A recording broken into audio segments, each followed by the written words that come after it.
শুভ সকাল বন্ধুগণ, চলে আসলাম আমি আবার ছোট্ট একটি ভিডিওতে। আশা করি আপনারা সবাই ভালো আছেন এবং সুস্থ আছেন। আমি অনেক ভালো এবং সুস্থ আছি। তো বেশ, চলে আসলাম। আপনারা সবাই জানেন আমার গাছ লাগাতে খুবই ভালো লাগে। আমার ভিডিও যারা যারা দেখেছেন অবশ্যই জানেন সবাই। তো আজকেও চলে আসলাম প্রায় 100টা গাছ নিয়ে। তো আমি আমার পুকুরের ধার দিয়ে বেশ 7 ফুট দূরে দূরে আমি গাছগুলো লাগিয়ে দিচ্ছি, প্রায় 100টা গাছ। তো আপনারা সবাই জানেন নতুন মাটিতে গাছ লাগালে মরার খুবই কম চান্স থাকে। তো আমি লাগিয়ে দিচ্ছি গাছগুলো, প্রায় গাছ লাগানো শেষের দিকে।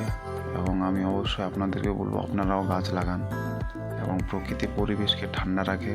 গাছ আমাদের অক্সিজেন দেয়, এটা আমরা ছোট থেকে জানি এবং বাস্তব কথা।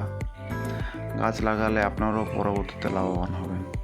এবং আমার ভিডিও যাদের যাদের ভালো লেগেছে বা লাগে অবশ্যই আমাকে কমেন্ট করে জানাবেন। এবং যারা নতুন আছেন অবশ্যই আমার ফেসবুককে ফলো করবেন। এবং আমার ছোট্ট ভিডিও এখানে শেষ করছি। সবাই সুস্থ এবং ভালো থাকবেন। অনেক অনেক ধন্যবাদ।